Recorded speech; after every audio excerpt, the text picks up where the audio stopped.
A massive Russian missile and drone attack on Kyiv has resulted in at least 15 deaths and over 114 injuries as of June 17, 2025. Ukrainian officials are calling for international attention amidst diplomatic efforts to push Moscow toward a ceasefire.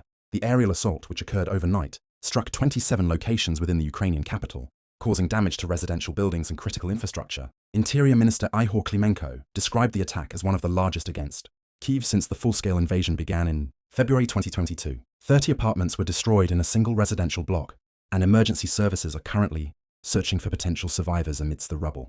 Kyiv Mayor Vitaly Klitschko reported injuries in the Sviatoshinsky and Solomiansky districts, with fires erupting in other parts of the city. A United States citizen was reported to have died from shrapnel wounds in the Solomiansky district. The Ukrainian Air Force confirmed that Russia launched 472 aerial weapons, including approximately 280 Shahed-type attack drones and 2 Kinzhal ballistic missiles. Ukrainian Air Defense Forces claimed to have destroyed 428 air targets, including 239 Shahed drones and 15 Kate-101 cruise missiles. One Kinzhal missile was reportedly intercepted, while another was lost from radar tracking.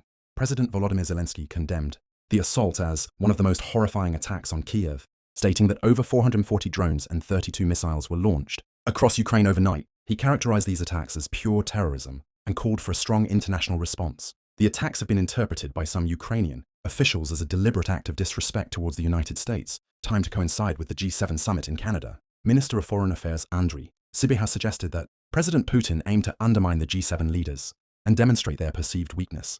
In response to the strikes on Kyiv, Russia's Ministry of Defense claimed that its air defense units intercepted and destroyed 47 Ukrainian drones over Russian territory.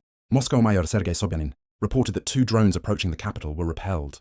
On the front lines, the General Staff of the Armed Forces of Ukraine reported 186 combat clashes over the past day, with Russian forces actively assaulting in the Pokrovsk, Novopavlivka, and Kramatorsk directions.